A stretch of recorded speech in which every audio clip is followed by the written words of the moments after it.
Bienvenue à tous et bonjour à vous. Deux invités pour ce grand rendez-vous présidentiel à partir de 10h30. Nous recevrons Marion Maréchal, soutien d'Éric Zemmour. Les équipes du candidat de Reconquête veulent encore croire à une qualification au second tour malgré la très bonne résistance de Marine Le Pen. On en parlera. Et puis il faudra aussi compter avec la bonne dynamique de Jean-Luc Mélenchon. Et justement, il est un fidèle du candidat de la France Insoumise. Notre premier invité ce dimanche, Adrien Quatennens. Bonjour à vous. Bonjour. Merci d'être là, bienvenue à vous. Sondage, dernière ligne droite avant le premier tour programme, bien sûr. Nous allons évoquer tous ces sujets. Mais tout d'abord, Adrien Quatennens, ce matin, on l'a vu dans nos images et sur Europe 1, les bombardements s'intensifient en Ukraine. Les forces russes sont entrées dans Mariupol. Malgré tout, le président ukrainien Zelensky dit qu'il est temps de se réunir avec la Russie pour parler de paix. Si dans quelques semaines, Adrien Quatennens, quelques jours, on ne sait pas, malgré la situation, il y a quand même un cessez-le-feu. La Russie pourrait-elle, selon vous, réintégrer le concert de nations ou alors est-ce que Poutine est définitivement au banc de ces nations? En tout cas, une chose est sûre, et je pense que beaucoup le disent, même s'il y a certains discours qui, franchement, parfois pourraient nous amener à la guerre totale. Mais nous, ce que nous disons, c'est qu'entre la guerre totale, entre puissance nucléaire et la diplomatie, il n'y a pas d'alternative. Et donc, tout doit aller à la diplomatie. Alors, bien sûr, il ne s'agit pas simplement de le décréter. On voit qu'à l'heure où l'on se parle, Vladimir Poutine poursuit ces bombardements et le choix détestable qu'il a fait de faire revenir sur le vieux continent un mode de règlement des conflits qu'on croyait révolu, la guerre. Donc il faut accroître la pression sur lui pour l'isoler. Et pour cela, nous pensons que ça passe par un accroissement des sanctions ciblant les oligarques autour de Vladimir Poutine. L'économiste Thomas Piketty parlait de 0,02% de la population russe qui a un patrimoine de plus de 10 millions d'euros immobiliers et financiers. Ce sont les gens qui font en quelque sorte le pouvoir de Vladimir Poutine. C'est eux qu'il faut donc frapper au portefeuille pour l'isoler et le pousser à revenir à la table des discussions pour faire en sorte qu'on ait en effet un cessez-le-feu, le retrait des troupes russes d'Ukraine où elles n'ont rien à faire, et qu'en effet on puisse se mettre autour d'une table pour trouver une issue diplomatique. Je note d'ailleurs que la question du statut neutre de l'Ukraine, qui a d'ailleurs été mise sur la table par le président Zelensky à un moment donné lui-même, et qui dit aujourd'hui qu'il faut revenir à la discussion, à mon avis, apporterait des garanties de sécurité de part et d'autre pour qu'on puisse faire taire les bombes. Et ça doit être la priorité. Sur les oligarques, ils le sont, hein, visés, ciblés et il ne vous sanctionnés. aura pas échappé qu'aujourd'hui, par exemple, en France, je crois qu'on a juste saisi un yacht à La Ciotat. Comme disait Jean-Luc Mélenchon la semaine dernière, faites le tour de l'union départementale CGT du coin, ils vont vous dire où se trouvent. Bien sûr, mais il y a des procédures malgré tout. Hein. Il y a beaucoup à faire. Et c'est là-dessus qu'il faut d'abord appuyer. Parce que par ailleurs, les sanctions économiques tous azimuts, elles ont aussi des effets sur le peuple russe lui-même. Et il ne faudrait pas solidariser davantage le peuple russe avec le choix de Vladimir Poutine de faire la guerre. Et puis par ailleurs, ces sanctions économiques, elles n'ont jamais fait preuve d'une grande efficacité. Les sanctions économiques ne sont pas venues à bout de Cuba, que je sache, pas au bout du régime iranien non plus. Et la dernière fois contre la Russie, ça nous a coûté pour nos agriculteurs 8 milliards d'euros. Alors c'est sans issue, Adrien Quatennens. Si, justement, l'issue, c'est accroître la pression sur les oligarques essentiellement. Isoler Vladimir Poutine de la clique autour de lui qui fait son pouvoir. Pour que ces gens se disent, mais est-ce qu'on a encore intérêt à suivre Vladimir Poutine qui fait le choix de la guerre, et qu'alors une solution diplomatique puisse avoir lieu, parce que le plus important, c'est en effet de faire cesser les bombes. Alors, Joe Biden qualifie Vladimir Poutine de criminel de guerre. Boris Johnson dit qu'il n'y a plus de réconciliation possible entre le camp de la dictature et de la démocratie.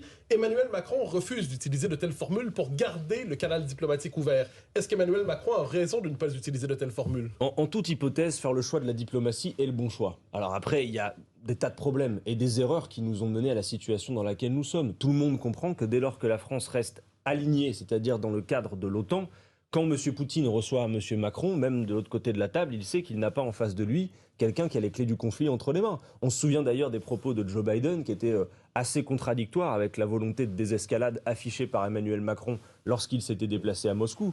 Bon, après, comment le qualifier? Moi, je regarde comme vous les images et ce que l'on voit des bombardements. S'il y a des crimes de guerre, il s'agit de qualifier en effet Vladimir Poutine de criminel de guerre, si c'est avéré en effet. Mais on peut discuter avec quelqu'un qu'on a au préalable qualifié de criminel de guerre. C'est une question pragmatique. C'est-à-dire, est-ce qu'on peut... Vous dites guerre et diplomatie vont ensemble, et on le voit bien.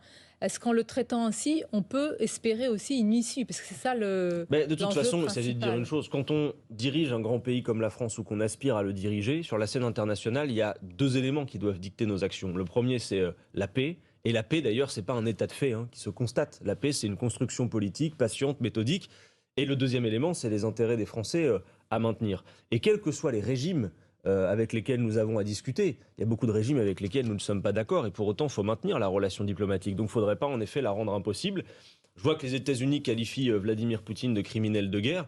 On n'a pas vu que les États-Unis aient signé la convention sur ce sujet parce qu'eux-mêmes ont régulièrement été accusés. Bon, s'ils l'a signé, eh bien, à ce moment-là, en effet, tout criminel de guerre, quel qu'il soit, de toute façon, doit être jugé. Voilà, ça c'est le b.a.-ba et ce doit être une loi commune de l'humanité. Vous avez parlé, Adrien Quatennens, des intérêts des Français, de la France. Dans cette situation de guerre, le réflexe de conserver le président en place est réel. Certains appellent ça le réflexe drapeau, faisant croire à certains que cette présidentielle pourrait être pliée. Qu'est-ce que vous répondez à cet argument? Moi, ce que je dis, c'est que sous aucun prétexte, une élection présidentielle, qui est le grand moment de la démocratie, où nous avons à trancher des grandes orientations pour les 5 prochaines années, ne peut se transformer, quel que soit le contexte, en formalité administrative de reconduction automatique du sortant. Il y a un risque là? Écoutez, en tout cas, c'est la narrative de M. Macron, incontestablement.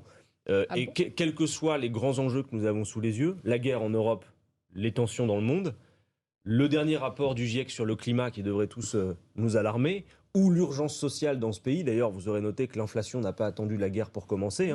Donc la question des prix et des Français qui sont serrés à la gorge aujourd'hui est une grande question. Tous ces grands enjeux vont être tranchés lors de l'élection présidentielle. Le chef de l'État, c'est aussi le chef des armées. Donc évidemment que le choix des Français dans quelques semaines va nous engager, y compris sur la scène internationale. Quand nous disons que la France doit être non alignée... que pour lui, la présidentielle serait enjambée. Écoutez, voir M. Macron, président dont on a dit qu'il était disruptif, je crois, moderne, quelqu'un qu'on connaît plutôt aimant le panache et la confrontation des idées. Très franchement, le voir courir dans les jupes de ses prédécesseurs, Mitterrand, Chirac et les autres, pour dire « Ah bah les autres n'ont pas débattu, donc moi non plus », j'ai envie de dire c'est pas très original. Certes, les autres ne l'ont pas fait, ça l'empêchait pas, s'ils le souhaitaient, de le faire. Et je crois que tout le monde comprend que la démocratie est vitale s'il y a de la confrontation des idées. Enfin, on a inventé un mode de règlement de nos désaccords. Là où avant on règle nos désaccords par les coups de bâton, aujourd'hui c'est les arguments et les bulletins de vote. Mais pour ça, il faut qu'il y ait de la confrontation politique. Quand vous voyez une émission comme celle à laquelle on a eu le droit il y a quelques jours, où M. Macron pose ses exigences de ne pas croiser ses adversaires, d'avoir tout le monde en randonnion, chacun dans son couloir, je crois que c'est pas bon pour la démocratie. Il y a besoin de débat d'idées, de confrontation des idées. C'est sain. Un président candidat qui est autour de 30% dans les intentions de vote selon les sondages, alors que son prédécesseur François Hollande n'avait même pas pu se présenter, ça dit quoi selon vous? Ça dit en tout cas une chose. On est à, je crois, 20 jours de l'élection présidentielle. Je crois qu'on peut se dire qu'à 20 jours de l'élection présidentielle, il apparaît qu'Emmanuel Macron sera au second tour. Et donc la question qui est posée pour les 20 jours qui restent au peuple français... C'est qui est en face? Évidemment. Et donc là, de ce point de vue, je me souviens d'une enquête d'opinion qui disait encore il y a quelques mois que 80% des Français ne voulaient pas revoir l'affiche pitoyable et le débat nullissime, il faut bien le dire, que nous avions eu en 2017 entre M. Macron et Mme Le Pen. Moi, ce que je dis, c'est que sous aucun prétexte, une élection présidentielle, qui est le grand moment de la démocratie, où nous avons à trancher des grandes orientations pour les 5 prochaines années, ne peut se transformer, quel que soit le contexte, en formalité administrative de reconduction automatique du sortant. Il y a un risque là? Écoutez, en tout cas, c'est la narrative de M. Macron, incontestablement. Quels que soient les grands enjeux que nous avons sous les yeux, la guerre en Europe, les tensions dans le monde, le dernier rapport du GIEC sur le climat qui devrait tous nous alarmer, ou l'urgence sociale dans ce pays. D'ailleurs, vous aurez noté que l'inflation n'a pas attendu la guerre pour commencer. Donc la question des prix et des Français qui sont serrés à la gorge aujourd'hui est une grande question. Tous ces grands enjeux vont être tranchés lors de l'élection présidentielle. Le chef de l'État, c'est aussi le chef des armées. Donc évidemment que le choix des Français dans quelques semaines va nous engager, y compris sur la scène internationale. Quand nous disons que la France doit être non alignée... que pour lui, la présidentielle serait enjambée. Écoutez, voir M. Macron, président dont on a dit qu'il était disruptif, je crois, moderne, quelqu'un qu'on connaît plutôt aimant le panache et la confrontation des idées. Très franchement, le voir courir dans les jupes de ses prédécesseurs, Mitterrand, Chirac et les autres, pour dire « Ah bah les autres n'ont pas débattu, donc moi non plus », j'ai envie de dire c'est pas très original. Certes, les autres ne l'ont pas fait, ça l'empêchait pas, s'ils le souhaitaient, de le faire. Et je crois que tout le monde comprend que la démocratie est vitale s'il y a de la confrontation des idées. Enfin, on a inventé un mode de règlement de nos désaccords. Là où avant on règle nos désaccords par les coups de bâton, aujourd'hui c'est les arguments et les bulletins de vote. Mais pour ça, il faut qu'il y ait de la confrontation politique. Quand vous voyez une émission comme celle à laquelle on a eu le droit il y a quelques jours, où M. Macron pose ses exigences de ne pas croiser ses adversaires, d'avoir tout le monde en randonnion, chacun dans son couloir, je crois que c'est pas bon pour la démocratie. Il y a besoin de débat d'idées, de confrontation des idées. C'est sain, qui permettent même presque de traduire ce débat de second tour comme une sorte de référendum. Les salaires, on les augmente avec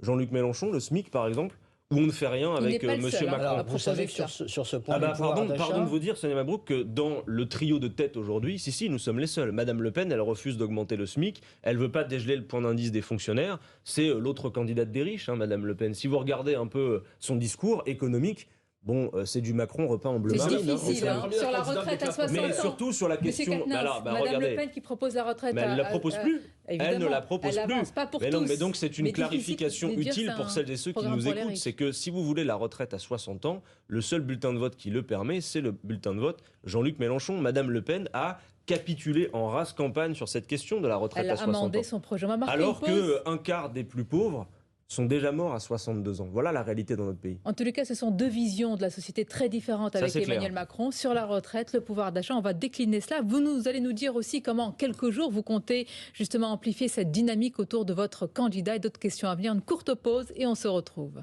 On poursuit cette émission avec vous, Adrien Quatennens. Le pouvoir d'achat, évidemment, essentiel, qui prend une place conséquente dans cette élection.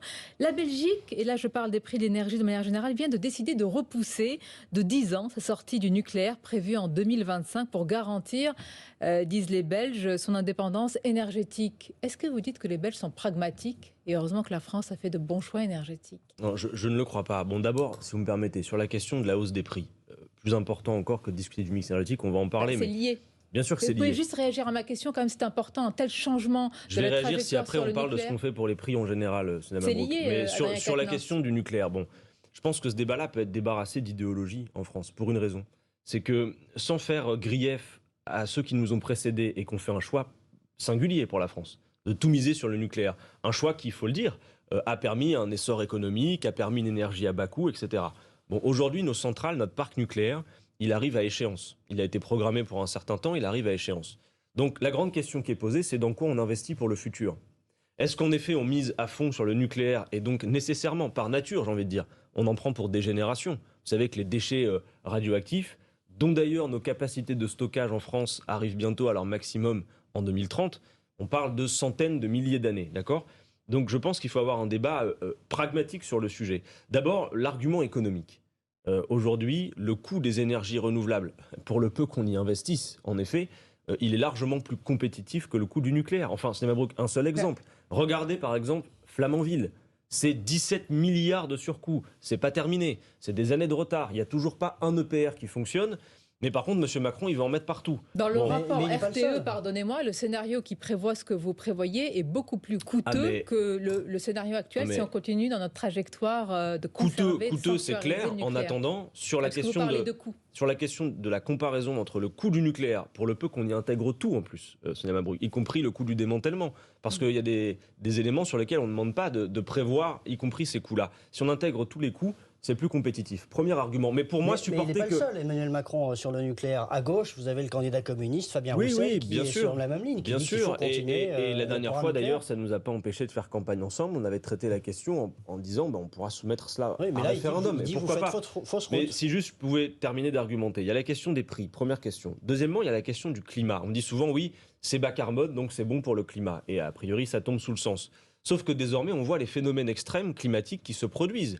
Par exemple, la montée des eaux. Sonia Mabrouk, si vous regardez une carte de France en 2050 sous les effets de projection de la montée des eaux, vous avez des centrales nucléaires qui seront les pieds dans l'eau. Alors moi, je veux bien que vous me donniez ce matin votre numéro de téléphone pour que le jour où on a un problème, on vous appelle pour savoir comment vous faites. Moi, je veux bien vous le donner maintenant parce qu'on a déjà un problème maintenant d'indépendance énergétique. Aujourd'hui, on voit bien que heureusement qu'on a le nucléaire en France, Adrien Quatennens, et c'est lié au prix, vous le savez bien. L'Allemagne se retrouve dans une situation compliquée, les Belges changent complètement de paradigme. Mais vous savez où on va chercher l'uranium. Vous ne pouvez pas parler d'indépendance énergétique de la France. Mais on diversifie nos sources, l'uranium. Maintenant, c'est en Afrique, écoutez, Canada et je vais essayer de résumer notre position. Donc il y a la question économique, il y a la question du climat, mais il y a aussi, regardez, que se passe-t-il actuellement en Ukraine?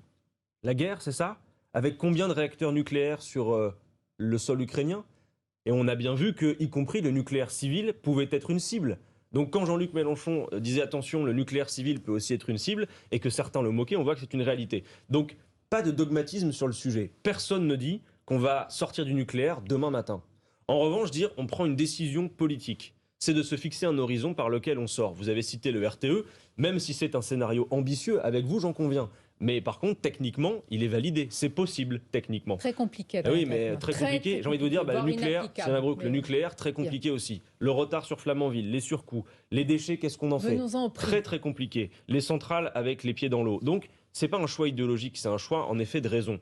On peut aller vers le 100% d'énergie renouvelable, comme d'ailleurs le souhaite, je l'ai noté, 74% des Français sont favorables au 100% renouvelable, comme objectif. Et ça va se faire d'ailleurs avec les salariés du nucléaire. Nous, on souhaite apporter une garantie d'emploi. Mais l'indépendance, tout le monde est d'accord, sauf qu'aujourd'hui, le nucléaire, pardon, mais voilà, on pourrait y passer longtemps, mais le nucléaire n'est pas une source d'indépendance énergétique aujourd'hui. La France ne produit pas d'uranium. Oui, et puisqu'on parlait tout à l'heure de quels régimes avec lesquels on discute, regardez un peu les régimes avec lesquels... Force est de constater qu'on est beaucoup plus indépendant. Écoutez, nous pensons en tout cas, c'est notre souhait, que la France peut être aux avant-postes d'une grande bifurcation et notamment à travers la planification écologique d'aller vers 100% d'énergie renouvelable. Les prix. Alors sur l'énergie... Qui ont augmenté, il est vrai, vous l'avez dit, bien avant la guerre, mais là ça prend évidemment une toute autre tournure. Vous avez un projet, là-dessus je voudrais vous faire réagir aux dernières décisions du gouvernement qui met en place un véritable bouclier. Alors là vraiment les milliards pleuvent. Est-ce que vraiment vous dites ce n'est pas suffisant, rien n'est fait ? D'abord, il y a une chose, y compris sur l'énergie. Là, on a eu une petite discussion sur le mix énergétique. J'ai envie de vous dire, indépendamment du mix énergétique, il y a une question qui, à mon avis, devrait nous mettre d'accord. C'est la question de est-ce qu'on laisse faire le marché ou pas ? Parce que la Commission européenne a imposé l'ouverture à la concurrence du marché de l'énergie, alors qu'en France, on avait un modèle intégré où on maîtrisait tout d'un bout à l'autre. Ils sont arrivés, ils ont dit on fait la concurrence libre et non faussée, les prix vont diminuer. Tout le monde a vu le résultat avec les factures qui ont explosé. Donc il faut sortir un certain nombre de domaines du marché. C'est ce que fait le gouvernement actuel. Il ne laisse pas faire le marché, justement, puisqu'on bloque les prix. Alors, on bloque les prix, il faut regarder ce qu'on fait précisément. Moi, je vais vous dire, il s'agit de dire, en effet, c'est ce que nous proposons avec Jean-Luc Mélenchon, que le marché, la loi de l'offre et la demande, ça produit une anarchie complète. On le voit là. Et donc, quand on parle de blocage des prix, il faut dire ce qu'on souhaite. C'est pas donner une petite obole de 15 centimes par litre d'essence, comme le fait M. Castex. Sur l'électricité, le blocage, mais sur le gaz. Mais par exemple, le fait que l'électricité, le prix de l'électricité soit toujours indexé sur le prix du gaz pour de simples effets de marché est un problème. Nous, avec Jean-Luc Mélenchon, ce que l'on souhaite faire, c'est bloquer les prix. Par exemple, le carburant, la première fois que Jean-Luc Mélenchon a parlé de blocage des prix, il était à 1,40. Donc on va le bloquer à la baisse, à 1,40.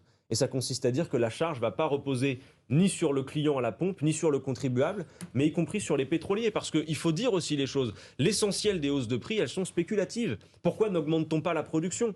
Il y en a qui se frottent les mains, vous savez. Demandez aux Saoudiens. Mais vous savez, quand j'entends certains qui disent il faut absolument l'embargo, par exemple, sur le gaz et le pétrole russe. Mais vous savez qu'il y en a qui se réjouissent de ça. Les Américains, dont le pétrole et le gaz de schiste est rentable à 60 dollars le baril, qui est maintenant à 115, ils viennent voir les Européens et puis ils donnent un petit coup de coude en disant... C'était lié au nucléaire, vous en parlez. Et c'est pour ça que les Allemands disent impossible. Donc sur les prix, le blocage des prix. Ensuite, bon ça c'est une mesure sans doute pas forcément pérenne, c'est une mesure liée à la situation d'urgence maintenant. On peut vous demander jusqu'à quand, mais il est vrai qu'on ne sait pas quand la guerre se termine. Non, donc, en revanche, il y a des choses dont je suis sûr, Sonia Mabrouk, c'est que ce pays, la France, produit 2300 milliards de richesses chaque année qui sont très mal réparties. À l'heure où l'on se parle, vous avez 5 personnes, 5 milliardaires, accrochez votre ceinture, qui détiennent à L5 autant que 27 millions de la population. 40% des Français. Donc la question du partage des richesses, elle est évidemment un vrai sujet. Augmenter les salaires, c'est-à-dire ça a été beaucoup le temps du capital, c'est maintenant avec nous le temps du travail. Augmenter le SMIC en le portant à 1 400 € net. Faire en sorte que personne, quelle que soit sa condition sociale, n'ait à subir l'humiliation qui consiste à vivre sous le seuil de pauvreté. Vous le savez comme moi, Sonia Mabrouk, des femmes, des hommes qui ont peur d'ouvrir leur boîte aux lettres, qui bossent et qui se demandent s'ils vont pouvoir payer leurs factures, pouvoir offrir quelques loisirs à leurs gamins. La situation de la France, c'est en effet un pays dans lequel les richesses se sont toujours plus concentrées, mais depuis le début du quinquennat de M. Macron, mais vous avez vu c'est 400 000 personnes de plus sous le seuil de pauvreté. Cette étude qui est sortie cette semaine de l'OFCE, qui n'est pas un organisme partisan, et qui dit que c'est sous Emmanuel Macron que le pouvoir d'achat a le plus augmenté par rapport à ses prédécesseurs. Le pouvoir d'achat pour qui ? Mais Monsieur Barret, évidemment qu'il y en a pour qui le pouvoir d'achat a beaucoup augmenté. Écoutez, prenons un témoin, celles et ceux qui nous écoutent. Monsieur Barret, par exemple, vous voyez, les 19 mois de pandémie, c'est 240 milliards de plus dans les poches des milliardaires. Tiens donc, 240 milliards, c'est à peu près le même chiffre que les aides Covid dépensées par l'État. Vous voyez ? Donc, on ne peut pas tolérer de tels niveaux d'écart. et le fait que 10 millions de personnes dans ce pays vivent sous le seuil de pauvreté. Enfin, 8 millions qui sont à l'aide alimentaire. Et c'est l'un des axes majeurs donc de voilà, votre donc, programme. augmenter les salaires, faire en sorte que personne ne vive sous le seuil de pauvreté. Et on peut aussi instaurer, en plus du blocage des prix, de la gratuité pour des biens essentiels. Je prends juste un exemple, mais l'eau. L'eau qui est indispensable à la vie. Ce sera bientôt la journée mondiale de l'eau. Et vous savez qu'il y a une grave crise de l'eau à travers le monde.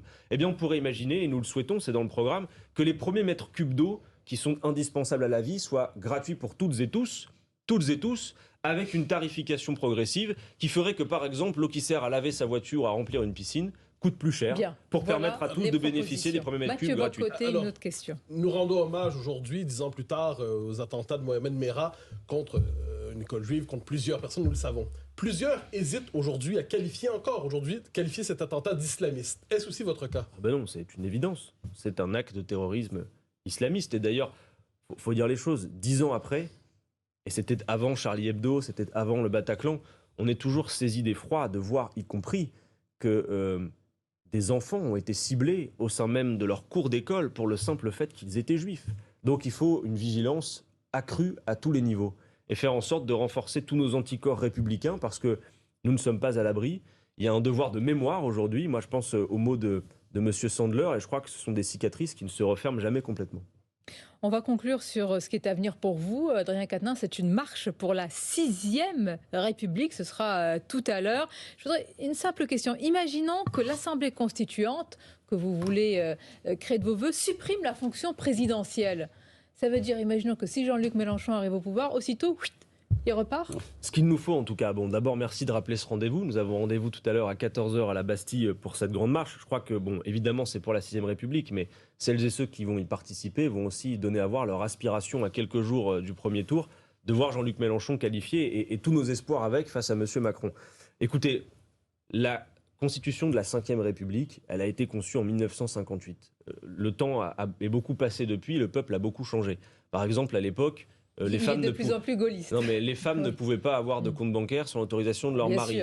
Vous aviez une majorité des gens qui n'étaient pas raccordés au téléphone. Aujourd'hui, 85% à une connexion Internet. Bref, donc il faut créer les conditions que le peuple français puisse se refonder. On parlait tout à l'heure, avant que l'émission démarre, des niveaux d'abstention dont nul démocrate ne peut se satisfaire.